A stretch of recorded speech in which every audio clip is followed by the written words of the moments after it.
Right after World War II, after Germany fell and Hitler died, you had the Soviets over here, and they're like, Germany must have a... Because they were mad at Germany for being jerks and stuff.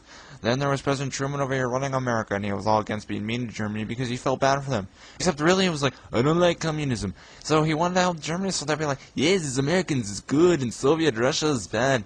So they'd be all against communism and stuff. Except Truman couldn't just help Germany because Stalin was a big guy and could take him down. So President Truman and Mr. Stalin met at this place in Germany called Potsdam to figure out what they were going to do with Germany. And Truman invited his friend Clement because he would have felt bad if he didn't. So they're all talking and stuff, and Stalin was like, Germany with their own country. And he got all angry and wanted to take stuff from Germany. But Truman and his friend were all like, but poor Germany won't have any money and they'll be poor. But Truman was actually thinking about containing communism. Then there were all these little countries that Stalin took over during the war, and he wanted to keep them because he worked hard for them. So Truman sounded like an idiot trying to save Europe, and so all the little innocent countries that Stalin took over remained under communist rule. So then this big, heavy iron curtain came down. It was actually just a metaphor for the division of communist and non-communist nations. Then Truman exploded this big, huge bomb to freak Stalin out, and it was all like, and Truman was all like, what now, huh? What are you gonna do about it?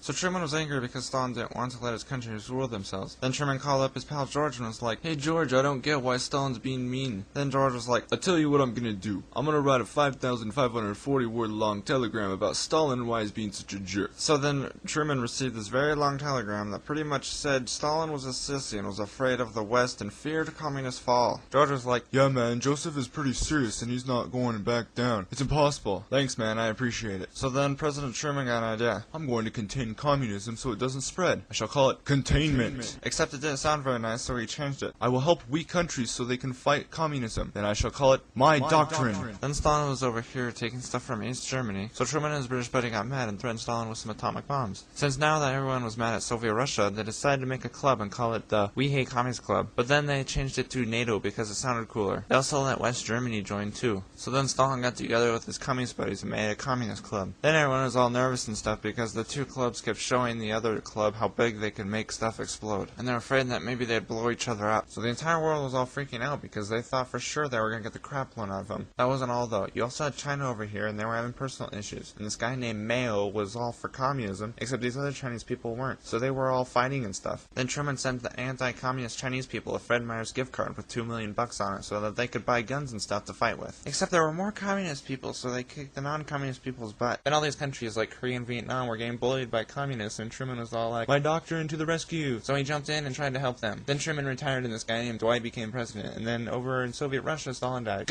Then this guy named Khrushchev took over. Then over in America, there was this guy named McCarthy, and he was all paranoid about communists in America, so he was all like, you're a communist, I can tell! Except he was all mean and stuff, so nobody liked him. So then America was afraid that their local snails were communist spies. Then Russia threw this satellite into space, and America was like, we're stupid. And Kennedy became president and was like, America, I dare you to go to the moon. And then America did. And all this crap happened with Cuba, and Kennedy was like, I hate my job. Then like a million years later, this guy in Russia was like, this is ridiculous. And him and George H.W. Bush were like, okay, let's stop this nonsense. And the Cold War was over.